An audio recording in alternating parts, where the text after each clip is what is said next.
पश्चिम बंगाल में जैसे मुख्यमंत्री ममता बनर्जी और राज्यपाल जगदीप धनखड़ के बीच टकराव की खबरें आती रहती हैं, उतनी नहीं लेकिन वैसी ही कुछ खबरें अब केरल की पिनाराई विजयन सरकार और राज्यपाल आरिफ मोहम्मद खान के बीच से आने लगी हैं। केरल में राज्यपाल आरिफ मोहम्मद खान और वहां की सरकार के बीच मंत्रियों के पर्सनल स्टाफ की पेंशन को लेकर विवाद जैसी स्थिति बन गई है। अब इस मामले में केरल के सत्ताधारी गठबंधन का नेतृत्व करने वाली पार्टी यानी सीपीएम ने कहा है कि राज्य में मंत्रियों के पर्सनल स्टाफ को साल 1984 से पेंशन दी जा रही है और इसे राज्यपाल के विरोध के चलते बंद नहीं किया जाएगा। पार्टी की तरफ से कहा गया है कि पेंशन से जुड़े नियम कानून राज्य सरकार तय करती है। राज्यपाल के पास इस संबंध में कोई भी अधिकार नहीं है। मीडिया से बात करते हुए पार्टी के राज्य सचिव कोडियेरी बालकृष्णन ने कहा, मंत्रियों के पर्सनल स्टाफ के लिए पेंशन की शुरुआत साल 1984 में हुई थी। तब की यूडीएफ सरकार ने इसे शुरू किया था। उसके बाद आई सरकारों ने इसे चालू रखा।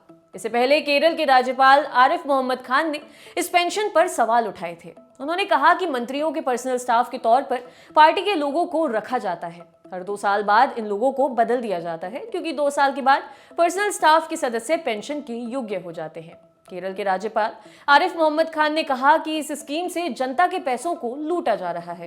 ये सत्ता का दुरुपयोग है। आरिफ मोहम्मद खान ने राज्य के मुख्य सचिव से भी कहा है कि इस पेंशन को सस्पेंड किया जाए। इधर कोडियेरी बालकृष्णन ने कहा है कि राज्यपाल ये फैसला ले सकते हैं कि उन्हें अपने स्टाफ में किन लोगों को रखना है और मंत्री भी ये फैसला लेने के लिए स्वतंत्र हैं। उन्होंने कहा कि राज्यपाल की तरफ से ये कहना कि मंत्री हर 2 साल में अपना स्टाफ बदल देते हैं पूरी तरह से गलत है। इस मामले को लेकर राज्य की मुख्य विपक्षी पार्टी यानी कांग्रेस ने भी राज्यपाल के खिलाफ मोर्चा खोल दिया। न्यूज एजेंसी पीटीआई के मुताबिक पार्टी के वरिष्ठ नेता और सांसद के मुरलीधरन ने कहा है कि ये पेंशन स्कीम यूडीएफ के शासनकाल में शुरू हुई थी और राज्य की वामपंथी सरकार को राज्यपाल के आगे झुकना नहीं चाहिए। हालांकि सीपीएम के राज्य सचिव कोडियेरी बालकृष्णन ने ये जानकारी भी दी है कि इस मामले को सुलझा लिया गया है। उन्होंने कहा कि वामपंथी सरकार की प्राथमिकता हमेशा से ही मामलों को सुलझाना रहा है और केरल सरकार राज्यपाल के साथ किसी भी तरह का विवाद नहीं चाहती है। पिछले दिनों केरल सरकार और राज्यपाल आरिफ मोहम्मद खान के बीच तनाव की स्थिति बन गई थी। दरअसल सरकार ने सीनियर ब्यूरोक्रेट केआर ज्योतिलाल को सामान्य प्रशासन विभाग का मुख्य सचिव बनाया था, जिसके बाद आरिफ मोहम्मद खान ने राज्य सरकार के ऊपर अप्रत्यक्ष तौर पर राजभवन को नियंत्रित करने की कोशिश का आरोप लगाया था। इस बीच ज्योतिलाल ने सरकार को एक पत्र लिखा जिसमें कहा गया कि गवर्नर के अतिरिक्त पर्सनल असिस्टेंट के तौर पर एक पूर्व बीजेपी नेता को नियम कानून ताक पर रखते हुए नियुक्त किया गया। केरल सरकार और राज्यपाल के बीच ये तनाव बढ़ता चला गया।